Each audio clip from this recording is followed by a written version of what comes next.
that I think it's the Irwell Bridge.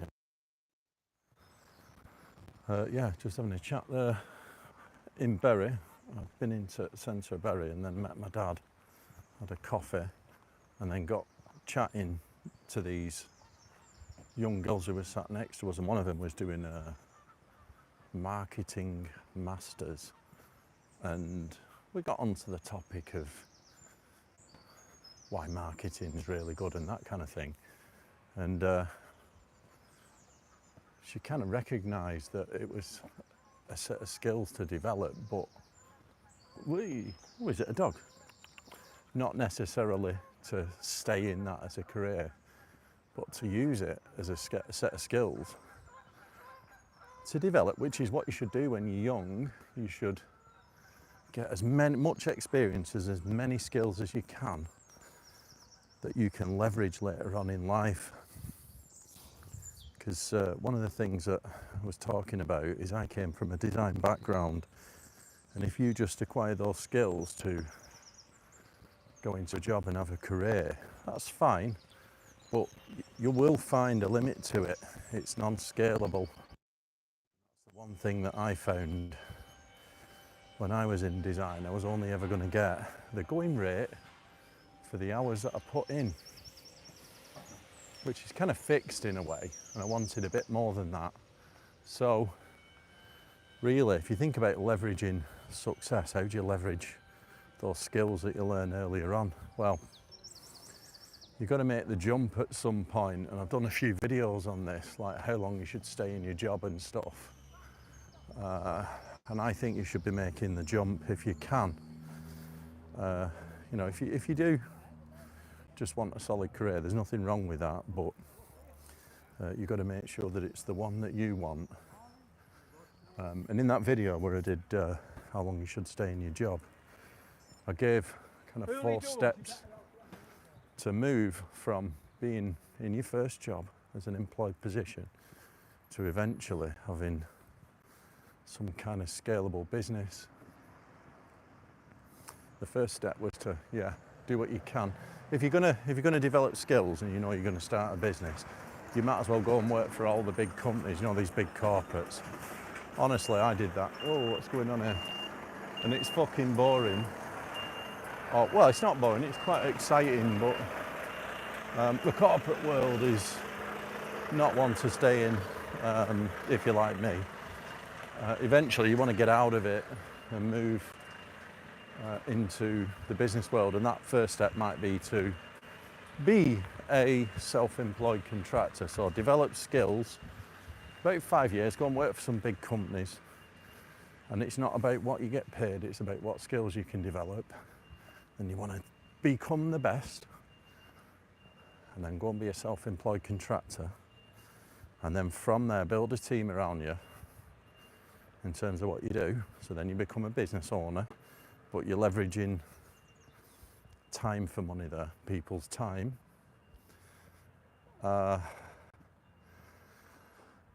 eventually want to leverage media or technology, and this is the conversation I was having with this young girl who was studying marketing, because all them skills, digital marketing, leveraging things like social influencers to sell your products, or you know, leveraging things like YouTube or whatever, you know, media, is one of the ways that you're going to make it. Oh, I'm not ignoring you, I'm just, I can hardly see it, it's really sunny, and I'm sort of walking along. Yeah, how are you doing? Yeah, very good.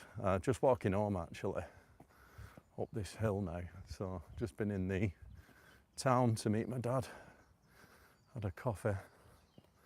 Just thought I'd shoot a quick live on the way back, and yeah. Where am I from? North Manchester, UK. Where are you from?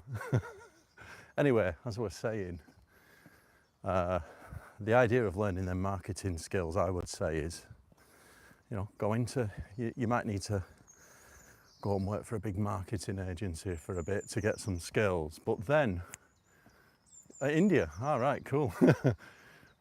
Which part of India?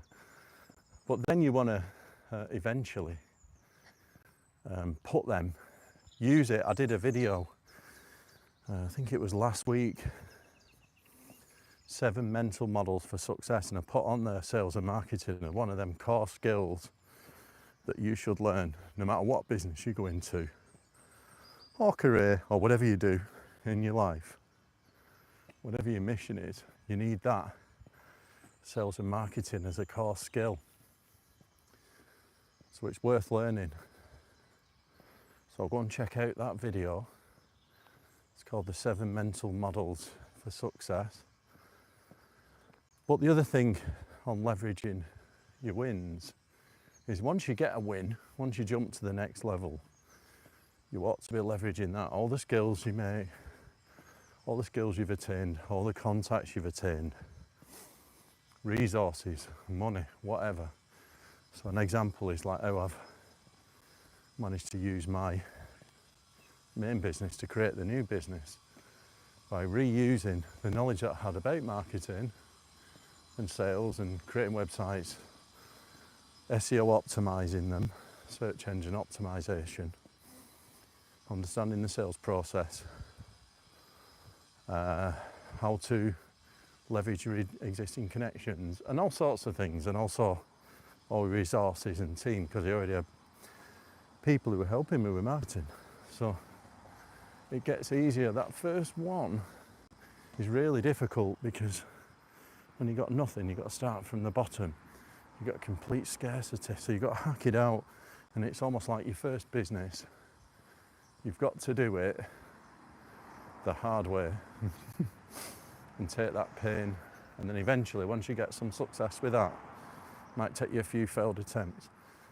The next thing that you do should get a lot easier and easier, right? So you've got to make sure you acquire these skills that you can reuse later in life, right? Like marketing, like sales, like communication, right? Like managing money, things like this, all right? Right, I'm going to shoot because I've got to cross this busy road. See you all next time. Go and check out that video on how long you should stay in your job, all right? Bye-bye.